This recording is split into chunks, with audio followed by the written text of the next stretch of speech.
Heat transfer by conduction is a random molecular process. Sometimes two molecules will interact elastically and no heat will be transferred between them. It's the same with chemical reactions where sometimes two molecules come into close proximity and they are able to react, but they don't, and it's just random whether they do or not. On the other hand, sometimes two molecules will interact and heat will transfer between them. This kind of process that's random is often called stochastic, and it's characterized by a diffusional equation of the form of Fick's law. We see similar forms for both momentum and mass transport, and that form of mathematics basically indicates that the process is random.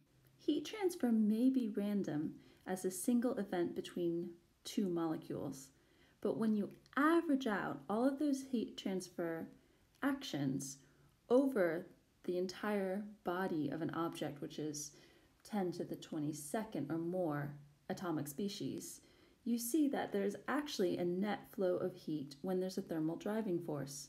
And so heat flows from a high temperature to a low temperature. And any given molecular interaction in this rod might actually transfer a little bit of heat in the opposite direction. That's not forbidden because it's a random process. But on average, most heat is going to transfer in the direction from high to low. Fourier's law of conduction tells us how fast that heat is transferring. We need to choose a coordinate axis to use Fourier's law. So in this instance, let's choose to place our x-axis in the same direction as heat is flowing. This is an arbitrary choice. It does not actually affect the answer, but we'll do that for this example. So Fourier's law says that the rate of heat transfer, Q with a dot over it to remind us that it's a flow of joules per second, which is equal to watts, is equal to the negative of the thermal conductivity of the material. That's a material property. We often assume that it's constant, but that's not always true. The area of heat transfer, in this scenario, the area of heat transfer is that circular area along the rod. So it's important to distinguish the area so that you calculate this correctly.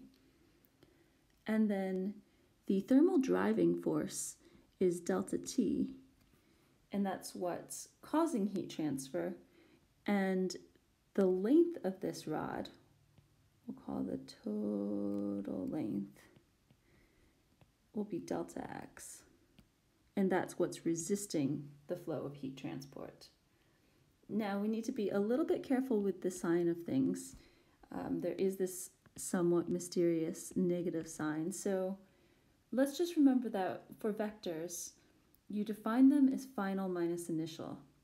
So for temperature, if we look along the x-axis, the final temperature is T low, and the initial temperature is T high. So that's going to give us a negative value. In the x-axis, the final x position is going to be delta x in this coordinate, and the initial position is going to be x equals to 0, so that's going to be a positive value. So the net sign of this expression is going to be a negative times a negative, so this is going to be a positive heat flow, and that just means that heat is transferring in the positive x direction. If you calculate a negative heat flow, it just means that heat is transferring in the negative x direction. It's a really simple sign convention, but easy to confuse yourself. So just always remember heat transfers hot temperature to low temperature. So we just saw that Fourier's law can be written simply as a function of thermal conductivity, area, the change in temperature, and the change in length. This conical fin presents a slightly more complicated situation because if we're considering heat transfer through the fin, we see that the area is changing. And so in those kind of situations, it's important to use a differential form of Fourier's law so that you can accurately take into account the effect of area. So instead of using our heat flow in units of joules per second, we're going to normalize this by the area, and we'll define a new quantity which is called heat flux, and that has units of joules per second per meter squared. And so when we write the differential form of Fourier's law, we'll often write it as heat flux equals negative thermal conductivity dt dx. This is not a huge jump from the form that I just showed you, and in fact, we'll see in example 1 that if you integrate this differential form of Fourier's equation, it actually gives back the incremental form that we derived in the previous slide. So this is the form of Fourier's law that is probably the most flexible for unidirectional heat transport, and so I'll put a little lowercase x. We'll see that there's a slightly more complicated form for multidirectional heat transport. But for now, let's go on and look at examples 1 and 2 in the course notes.